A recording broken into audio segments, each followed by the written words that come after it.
our last lunch lecture of this season, which was something like the 16th season of lunch lectures since we moved into this building. Can you believe it?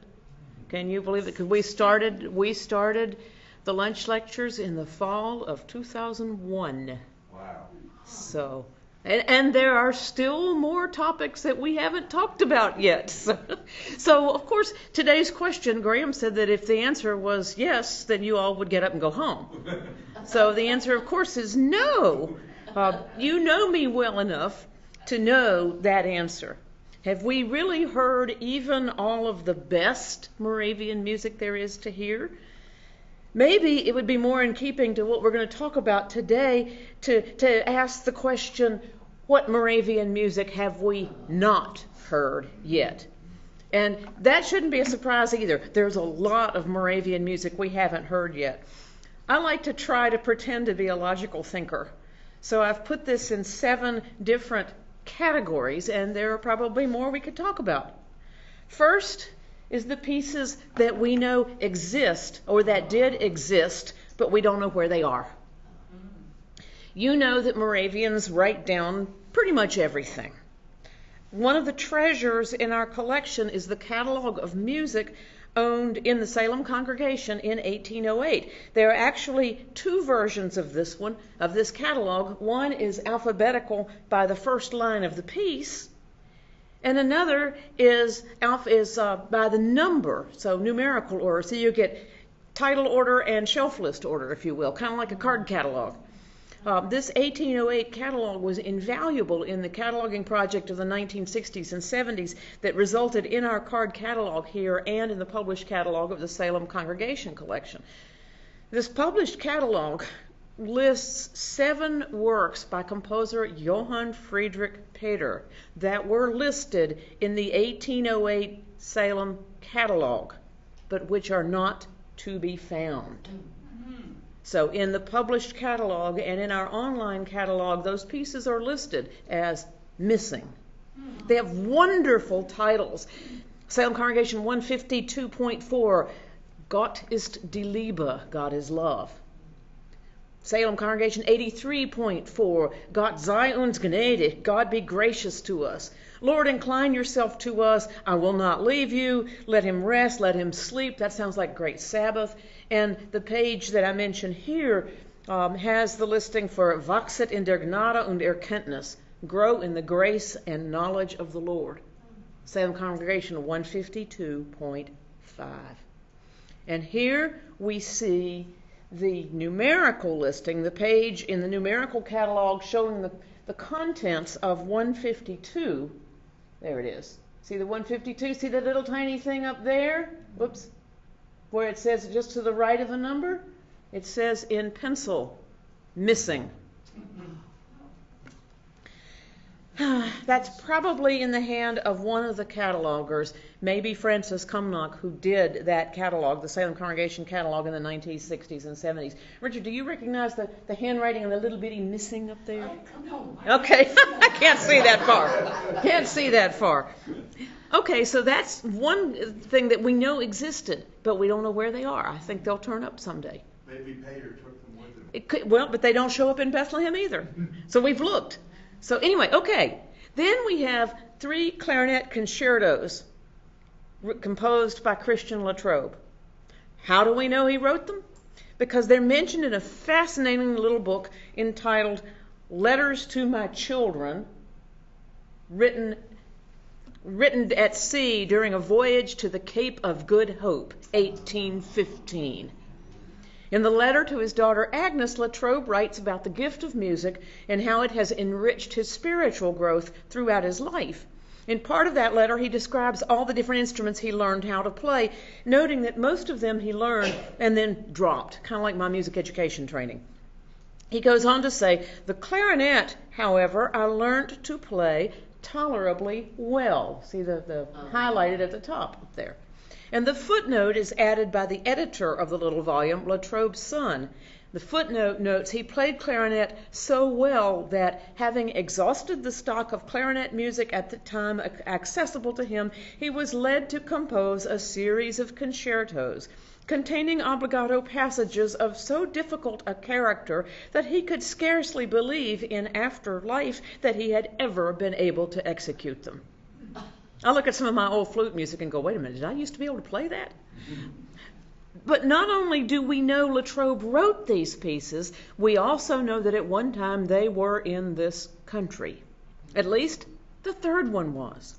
We know that it was performed in Nazareth, Pennsylvania on the 30th of July of 1797 and the 14th of December, 1798. That also means that there was at least one really fine clarinet player at Nazareth during those years. I suspect it might have been David Moritz Michael, who was indeed teaching at the boys' school there from 1795 to 1808. And now you wonder, how does she know that piece was performed in Nazareth on those specific dates? That's because, Barbara's smiling, while he was there, David Moritz Michael began a record book entitled in English, Register of Music Performed in Concert. This manuscript book documents concerts from October 14, 1796 until January 30th, 1845. The manuscript survives in the Moravian archives in Bethlehem, but its contents are readily accessible to scholars worldwide because of the master's thesis written by Barbara Strauss for her degree at the University of Arizona. Not too many master's theses are so readily available but this one is. It's online as an ebook. Here's what its title page looks like as an ebook. And the listing of the contents of the summer concerts of 1797. Look at July 30th, Clarinet Concerto No. 3 by Latrobe. Darn. So those clarinet concertos sound to me like pieces we want to know, but we don't know where they are. They haven't turned up anywhere in our holdings here or in Bethlehem, and I'm pretty sure we've been through most of the boxes we should know to look in. And should we ever find them, Dave Bloom has called dibs on being the editor, so watch for these. Yes, there are many other works in that Nazareth listing of concerts that we haven't found. We're still looking. Another example of things we know about but can't find. On the 13th of August, 1787, the Lidditz congregation dedicated their new sanctuary. During that period, Johannes Herbst was serving in Lancaster, but he also traveled to Lidditz to help the congregation on music on special occasions, and this was certainly one of them. For the 1999 Moravian Music Festival held at Millersville University, which is in the Lancaster-Lidditz area, one of the concerts included a reconstruction of the Love Feast Ode for that occasion. In digging around in the archives in Bethlehem, I was able to identify hymn tunes for all the hymns sung. I was able to find most of the music. What I couldn't find was the two central anthems of the ode. English titles, His Praise Shall Continually Be in My Mouth, and The Lord Will Bless His People with Peace. Those anthems must have been fairly long because they have really long texts. It would have taken some time to get all those words into the music. And together they occupy the central part of that order of worship. Was I frustrated? Oh, you bet. I looked everywhere I could think of. I still can't believe that the Lidditz congregation lost the two central largest anthems in the service dedicating their sanctuary. I have hopes that they'll turn up someday in some other box. And in fact, I was in Bethlehem last week, and one of the things that Tom McCullough, assistant archivist in Bethlehem, was doing was beginning to catalog a lot of papers from Lidditz. He was going through many Lidditz boxes, and so I told him about these pieces. I said, if you find any music, you let me know, because I would love to find those pieces. No, we haven't found all the music that we know about. Second category of Moravian music we haven't heard yet, the pieces, the ones that we have some of the parts to, but not all of the parts to. A number of years ago when I started here, I picked up on some research Jim Bates had started when he was the assistant director here at the Music Foundation in the 1980s. Jim had answered in an answer to an inquiry. He had started a file called Flute Music in the Salem Collegium Musicum Collection. Gee, I wonder why I picked up on that. The results are telling. We have at least 4 rare or unique pieces in our collection written for at least one flute, which are lacking a part. And therefore, unless that missing part surfaces somewhere, we'll never hear those pieces. Of course, you're going to ask, who wrote those pieces? There's a set of 24, supposed to be 24 duets for two flutes by Moravian composer Johann Daniel Grimm. We only have the second flute part. There's a trio for two flutes and bass by Hempel. We don't have the second flute part. I don't know who Hempel is either. We also have a sonata for two flutes and bass by Friedrich Wilhelm Riet. We don't have the first flute part. And we have a trio for two flutes and bass by Smale or Smalley, lacking the second flute part. I don't know who he is either.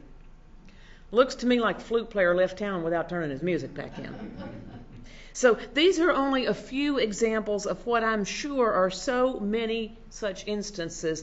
We're still looking for those unidentified parts hanging around out there. And then there are the pieces that we didn't have all the parts to, but now we do, either because we found them or because of the work Barbara and Dave are doing in cataloging the collections. For instance, I spoke a couple of months ago about a viola fragment that Barbara found and identified. In case you don't have all our lectures memorized from having watched them over and over online, I'll tell the story briefly. Why are you laughing? Salem Collegium Musicum number 196.2 was cataloged as a viola part fragment. Barbara identified it as part of an E-flat symphony by Georg Anton Kreutzer. We have full manuscript copies of Kreutzer's Opus 1 symphonies in the Salem and Lidditz Collegium Musicum collections. Well, Barbara camped out in the vault for a while, comparing the clues in the fragment with the details in the thematic catalog, key signature, time signature, movements, other tempo markings, all sorts of things. Looking at the viola part of one of these, Salem Collegium Musicum 178.3, she noticed that the viola part was not complete. So sure enough, the fragment in SCM 196.2 picked up where the incomplete part of 178.3 left off. It matches.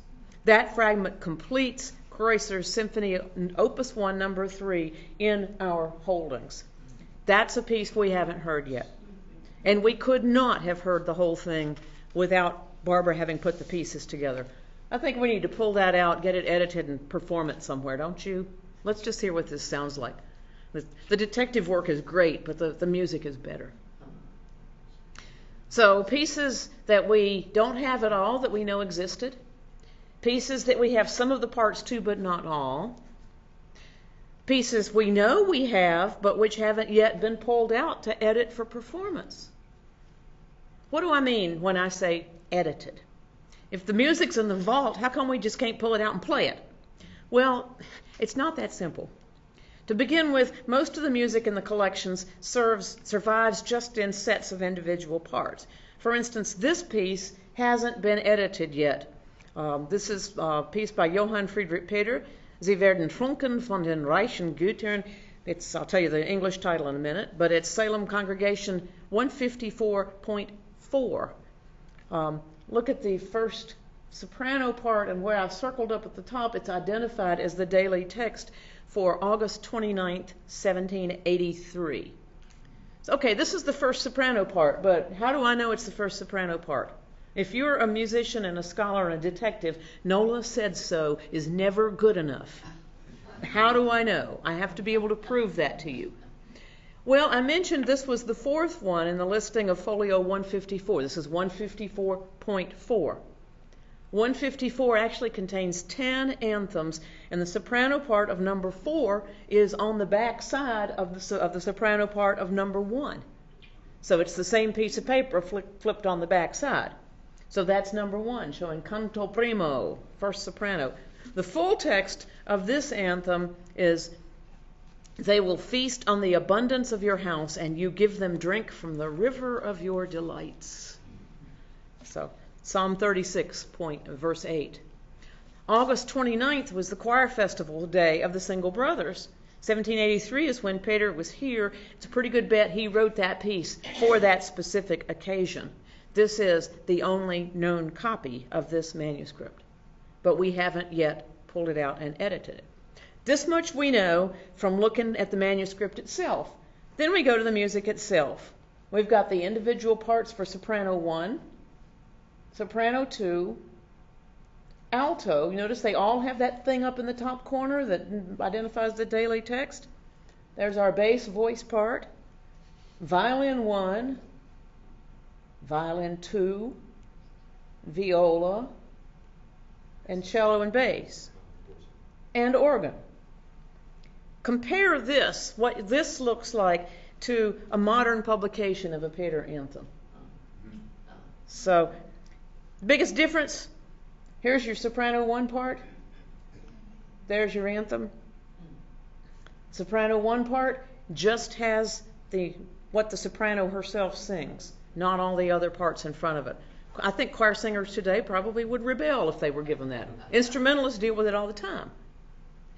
Not only are the other parts not where the singers can see them, there's no full score at all for this. So a choir director, not knowing this piece, would have to learn each individual part and put it together in her head before she could know what she was conducting.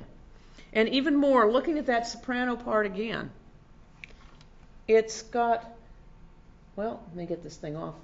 I haven't figured out how to move this thing. Just like that. Look at that. At the very beginning, there's a clef there. But you know what? That's not treble clef. That's a soprano clef. So that the bottom line of that clef is not E. The bottom line on that clef is middle C. So our singers and our conductors would get really confused here. None of the notes on the lines and spaces are what we're used to reading now. And the same thing happens with the alto part. The alto part's in alto clef, like a viola. The tenor part, if there were a tenor part, there's not on this, but guess what? It would be in tenor clef. Only the bass voice part is in the same clefs that singers use today. And then look at the language. I told you what those words were, but even if you know modern German, the words are pretty darn near illegible unless you're familiar with the old German script.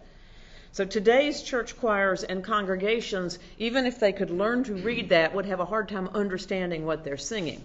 So the editing process involves taking all these individual parts, putting them into a full score. All right, let me get the pointer off. There's a full score of the one we just looked at a few minutes ago, all the instrumental parts, vocal parts close to the bottom. Transcribing the German into modern Roman script, creating a singable, clear, and literal translation, producing a keyboard score for use by the choir and organ, and then extracting orchestra parts so that your violinist can just play from those parts instead of looking at the full score. There are 9 pieces that have been edited and will receive their first modern performance at this summer's Moravian Music Festival. Do you have those dates memorized yet? 23rd through 29th July. I hope you're going to be here. I hope you're going to be here. Okay, so this is music that we have, but that hasn't yet been pulled out and edited. Okay, another one. Moravian music. We haven't heard the Moravian music that we don't even know exists. It's kind of hard to edit it to be performed if we don't even know it exists. That's music worth wondering about, but since I don't even know it exists, it's kind of hard to say much about it. But we have to recognize we haven't found it all yet. Another category, pieces that haven't yet been written or that have been started and not completed. That's another no-brainer for us. Moravian composers all over this country and all over this world are still writing music. A short list of living Moravian composers, and this is not in alphabetical order. Eric Salzwedel, David Bloom, Barbara Strauss, Brian Henkelman, Wade Peoples, Becky Owen, Stuart McElroy, Mark Bigham, Jonathan Sidden, Robert Rominger, Jasmina Meade Hebert, Dave Henkelman, Beth Mochnick, John Mochnick, Don Kimmerer, Thomas Balcom, Hubert Fort, Sam Fort, David Melby Gibbons, Jeff Reynolds, Paul Schick, Steve Gray, Sam Gray, Rick Beck, Jill Bruckert, James Basta, Zach Bailey, Brad Bennett, and I know I've left a gazillion out. Those are just the ones that came to my mind when I was working on this talk. These people are writing. I know I don't know of all the American Moravian composers. I haven't even begun to list all the poets and text writers that I do know of. And I don't even have a clue about the Moravian composers writing worldwide. There is a great deal of Moravian music still to be finished, still to be dreamed up and written down, still to be shared in the wider world. So not the last category, the 6th category, Moravian music that we really don't think exists. we do get some interesting questions around here. Questions like, where's the solo organ music from the 18th century? Well, that's a good question. We know that in the 18th century, Moravian organists did play preludes before their services, but the organists were directed to make them short and simple and based on a hymn tune to be sung. To the best of our knowledge, these were improvised and not written down. Another question we get, what love songs did the 18th century Moravians sing to each other? We don't know of any. Since there wasn't courtship among the Moravians as we think of it today, there really wasn't much of an opportunity for the young man to serenade his intended. Another question. What did the 18th century Moravians dance to? Dance. And the last, what instrumental concertos were written by Moravians in the 18th and 19th century? I don't know of any. The Moravians in the 18th and early 19th century would have frowned on anything that seemed to promote a display of individual accomplishment. They have some concertos in their collection here, but not a lot, and they didn't spend much time on this. We do know the Viola concerto, 18th century, late 18th century in Germany, but I don't know of a lot of performances of that. In fact, they're frowning on individual showing off, if you will, may be one of the reasons that they didn't write down a lot of organ music, because they would have frowned on anything that looked like here's the organist showing off. And finally, the seventh category of Moravian music that we haven't heard yet is music from around the worldwide unity. I know a couple months ago I talked about Moravian music elsewhere, but there I was talking about the Moravian music I know about and that I have recordings of that we can hear. What I'm thinking about here is Moravian music that we don't yet know about or that's never been recorded or written down. At that lecture a couple of months ago, I played some of the music of the Moravian women of Tanzania. What are the Moravian men in Tanzania singing? What are the Moravians in Tanzania singing and playing when they're all together? We don't have that on recordings. What's happening among the Moravians in Albania, in Cuba, in Peru? What are they singing and writing today in Suriname, in the Democratic Republic of the Congo, in Guyana? There are teams going to Guyana to host a 2-week music workshop this summer. I'm encouraging them to bring back audio files. What about Malawi, Jamaica? I know the Eastern West Indies just recently published a text-only version of a new hymnal. They're now working on the music version. I can't wait to see it, see what tunes are in there. So you get the picture. The Moravian Church is a worldwide church, and to say that we understand Moravian music, since we know a lot of what the 18th century German composers wrote, well, that's a little bit like saying we understand Chinese food because we thawed and enjoyed a frozen egg roll once. We just haven't even begun to scratch the surface. So as I see it in my really limited perspective, so far I've only visited 6 of the Moravian Unity's 24 provinces, 5 mission provinces, 15 mission areas. There's one thing that ties Moravian music together as I have seen it. And that is that Moravian music, past and present, is grounded and rooted, grows and bears fruit within and for the worship of our Savior. Vocal and instrumental, men and women, old and new, traditional, contemporary, gospel, country, mariachi band, praise band, steel drums, classical orchestra, African chant, ululation, all are composed and played and sung in and for the praise of Jesus Christ, the one who unites us all, the one who is our Song of Songs. Questions? Yes, Bill.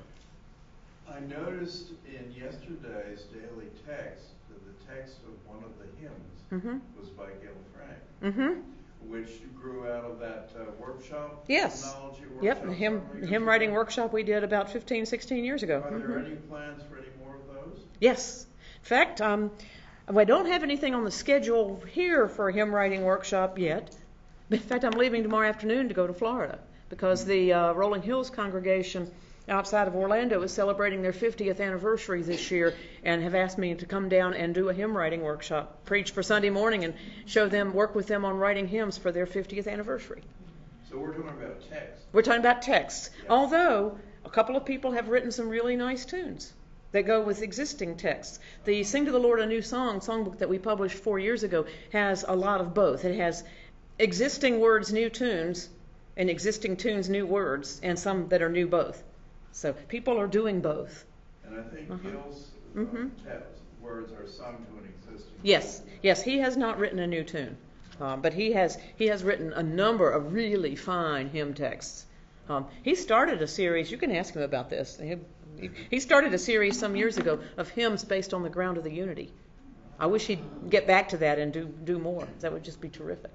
So, yes, I'd love to do a hymn writing workshop around here sometime. It's just getting it on the calendar. We'd love to do that. But yes, there's still interest. Yes, David. Back on the slide with the summer concerts from 1798. Yeah. Up at the top, there's Clarinet Concerto by M. Do you know who M was? I don't. I need to look. Barbara, off the top of her head, of course. She did the dissertation. Yeah. We'd have to go back and look, I think. Could we look at that? I didn't.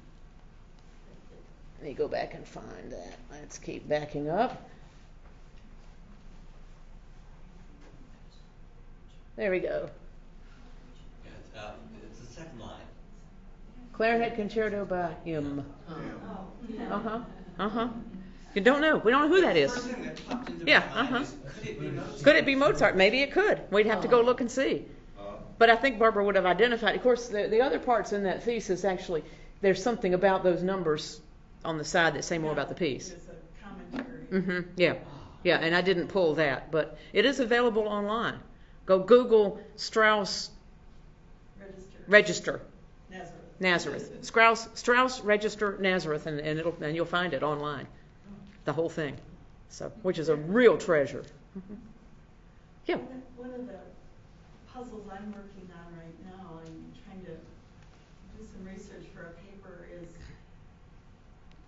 we have all this music,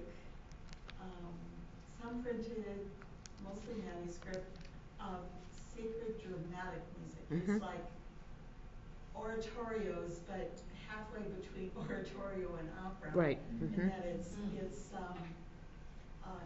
very story-oriented. A lot of times they're biblical or legends, and they are operatic. Yes. And that, to me, it seems such a out-of-place thing for these people to be doing that. Well, I'm not. It sounds like it, but it's of a piece with the 18th and 19th century Moravians were not afraid of emotion. I mean, we have this sense of them being stodgy, and they weren't at all. There's so many reports about weeping during worship services. And so many of the hymn texts and anthem texts are deeply emotional. They kept their emotion within bounds and within accepted expression. But I think there was a great deal of emotion felt and expressed around their faith, and I think they weren't near as shy of it as a lot of late 18th century Enlightenment culture would have expected them to be. So that's just it. It's a fascinating thing. Yeah, Graham. The anthem in slumber, peaceful slumber. Yes. The flute part. It's almost like a concerto. It almost is. Yes, that and also the fruit of the Spirit. The other flute part that really are just they tend towards the virtuosic, but that's almost on edge, isn't it, for that? Getting toward it. Yeah. And that other question I had was, were the words of the anthems in that anniversary service? Yes. For Lidditz? Yes, So we've got the that's how text. we know. Yes, I've got the text. And in looking for them, I looked back to how Marilyn Gombashi put together the Psalm of Joy here, because nowhere do the anthems for the Psalm of Joy all exist in here's number 1, here's number 2, here's number 3, here's number 4, all in an order. Because Peter didn't have enough time to write and prepare a whole new order. He had to use some of what was used at the end of the 7 Years' War in Germany and string it together with different hymns. And there's at least one anthem where in the Psalm of Joy it begins in the middle of an existing one. The clue is you have this little dash that he drew in all the parts, like to say, start here. So I went through all of the texts of the Herbst collection. I read all of the texts of the Herbst collection and all the other anthems I could find the texts to, comparing to the texts of these two missing ones to see if they started on line 2 or line 75 or something like that. And I think they're in a box somewhere. I think they're in a Lidditz or a Lancaster box somewhere, and just never got cataloged in or never got transferred with the rest of the music. But I also haven't gone doing the digging in Lidditz that I would like to. We have a new board member now who's a music director at Lidditz, so I may turn Jeff loose on it and see what we can find out. Yeah, he's a choral conductor also. He would love to see what this is. So, what we did when we performed that Love Feast in Lidditz, Al Frank was serving as chaplain for the festival. So when it came to that place in the ode, he stood up and read the texts. So you could have the sense of the flow of texts of the whole service. So, but it was deeply moving to hear, because we sang a hymn, then he read the anthem text, we sang another hymn, he read the next text, because these services are put together with a flow from start to finish. So to leave out 2 anthems would have had a really severe impact on the spiritual meaning of the message of the service. So there's still things to be found, folks. So the answer is no, we haven't even begun to hear it all yet. Okay, we will start our series again this fall on the 2nd Thursday of September. We have a tentative schedule over on the table there. So we will see you all in the fall. No, we will see you all at the Moravian Music Festival this summer. It's not too late to register if you want to register to sing, but concerts and all are free if you just want to show up and listen and join in. See you on the 23rd of July, if not before. So, thank you. What fun. What fun.